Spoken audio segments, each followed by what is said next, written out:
시편 97편 10절부터 12절까지 한 절씩 교독하겠습니다.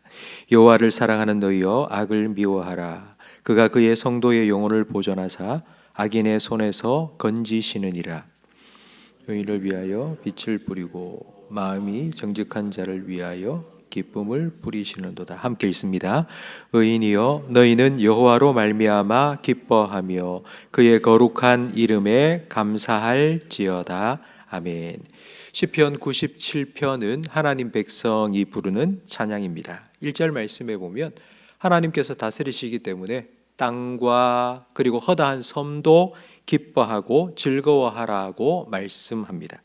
하나님의 다스림을 받는 땅과 섬들이 하나님 앞에서 기뻐하고 즐거워하듯이 하나님의 통치를 받고 살아가는 하나님의 백성도 하나님을 기뻐하며 하나님을 즐거워해야 합니다. 왜냐하면 하나님께서는 자기 백성을 지키시고 인도하시고 공급해 주시기 때문입니다.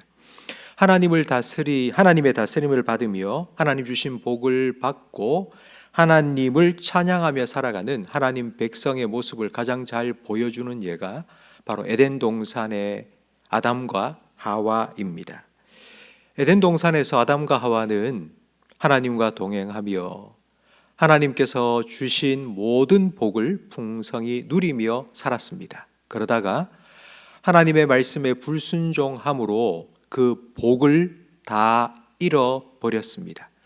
하나님의 말씀에 불순종한다는 건 자기 스스로 하나님의 다스림 안에서 벗어나는 것이고 자기 스스로 하나님 주신 복을 걷어차 버리는 것입니다. 그래서 오늘 본문 10절 말씀에 보니 여호와를 사랑하는 너희여 악을 미워하라. 그가 그의 성도의 영혼을 보존하사 악인의 손에서 건지신다고 말씀합니다. 우리는 이 10절 말씀을 이렇게 오해할 수 있습니다. 악을 미워하고 죄를 멀리 해야지만 하나님의 보호하심을 받고 하나님 축복을 누리며 살 수 있다. 이렇게 오해할 수 있는데 그렇지 않습니다. 하나님의 축복을 받고 그 복을 누리며 사는 하나님 백성은 자연스럽게 악을 미워하고 죄를 멀리 합니다. 이 순서가 바뀌면 안 됩니다. 앞뒤가 바뀌면 안 됩니다. 아담과 하와가 어떻게 에덴 동산에서 하나님 백성으로 살게 되었을까요? 하나님께서 그들을 창조하시고 그들을 위해 에덴 동산을 지어 주셨기 때문입니다. 아담과 하와는 에덴 동산에서 하나님의 백성답게 하나님 주신 복을 누리며 살았습니다. 이스라엘 백성은 어떻게 하나님 백성이 되었을까요? 애굽에서 노예살이하던 이스라엘 백성을 하나님께서 출애굽시키셨고 하나님 백성 삼아 주셨습니다. 저와 여러분은 어떻게 하나님의 백성이 되었습니까? 우리가 악을 멀리하고 죄를 미워하고 거룩하게 살아서 하나님 백성이 된 것이 아닙니다. 하나님께서 여전히 죄악 가운데 살아가던 우리를 불쌍히 여기시고 자기 아들을 십자가 위에 내어주심으로 우리 죄를 대신하여 죽게 하셨고 그래서 우리 죄를 용서해 주시고 하나님의 백성으로 삼아 주셨습니다. 이렇게 우리는 하나님의 백성이 되어서 하나님의 다스림을 받으며 하나님의 보호하심과 인도하심과 공급하심을 누리며 살다 보니 이게 너무 좋은 거예요. 하나님 백성으로 하나님의 복을 받으며 사는 게 너무 좋아서 계속해서 하나님 복을 누리며 살고 싶어서 악을 멀리하고 죄를 미워하게 되는 것입니다. 이게 10절 말씀의 의미입니다. 여호와를 사랑하는 너희여 악을 미워하라. 그가 그의 성도의 영혼을 보존하사 악인의 손에서 건지시느니라. 악을 미워한다라고 할 때 이 미워한다는 말은 원수처럼 여긴다는 뜻입니다.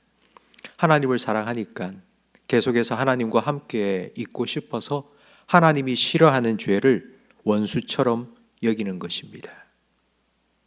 여러분이 결혼하셔서 이제 막 신혼 때에는 여러분의 남편과 아내가 하지 마라 한 것 안 하죠.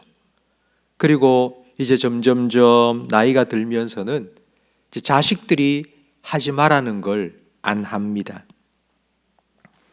이처럼 하나님을 사랑하는 하나님의 백성은 하나님과의 관계를 깨뜨리는 죄를 미워합니다. 이게 거룩입니다. 하나님의 백성은 거룩하게 살아갑니다. 하나님의 백성은 하나님과 함께 있고 싶어서 하나님이 싫어하는 죄를 미워합니다. 이렇게 우리는 거룩해집니다. 이런 하나님의 백성을 하나님께서는 계속하여 거룩하게 지켜주십니다.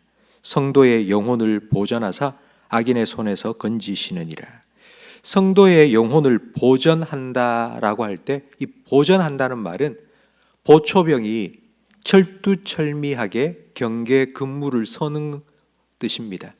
그러니까 하나님께서 우리의 영혼을 보초서 주신다고 약속해 주신 것입니다.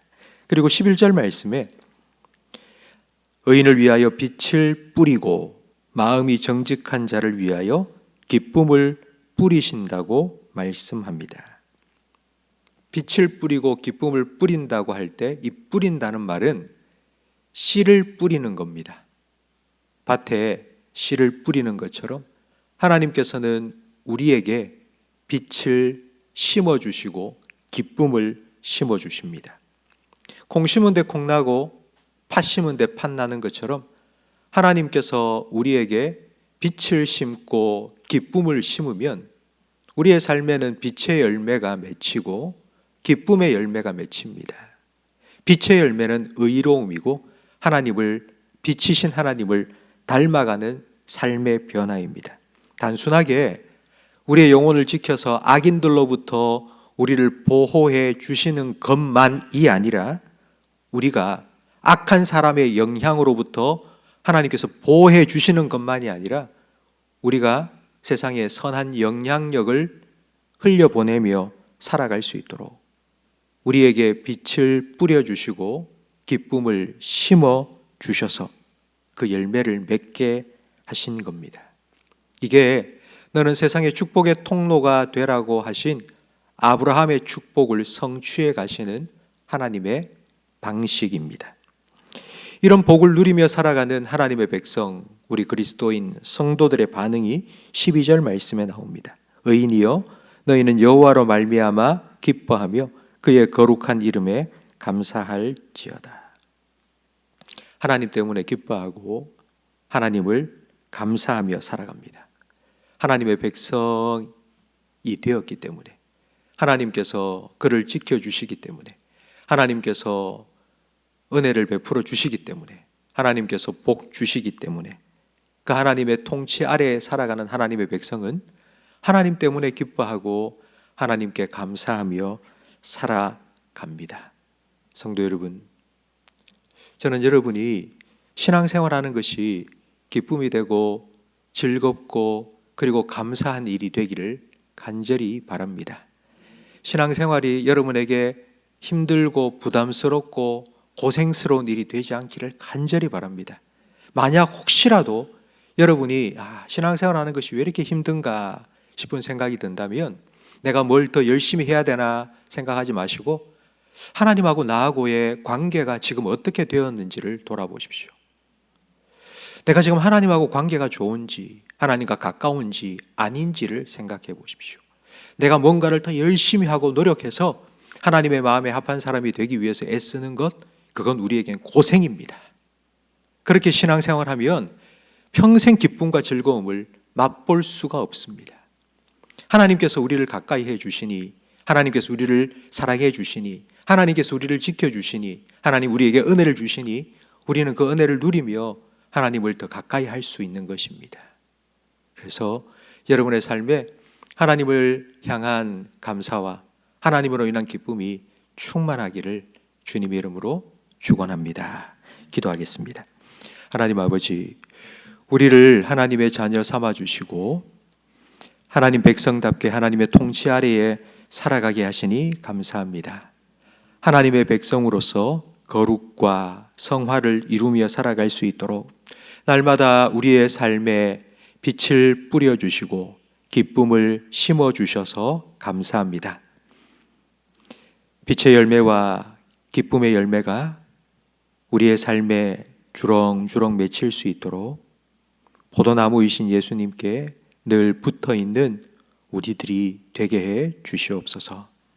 그리하여서 우리가 살아가는 우리의 삶 속에 우리를 보고 우리의 자녀들도 그리고 우리 이웃들도 정말 저분이 믿는 하나님을, 예수님을 나도 믿고 싶다고, 하나님 주시는 복을 나도 받고 싶다고, 이렇게 하나님께로 가까이 나아갈 수 있도록 인도해 주는 그런 축복의 통로로 살아가게 해 주시옵소서.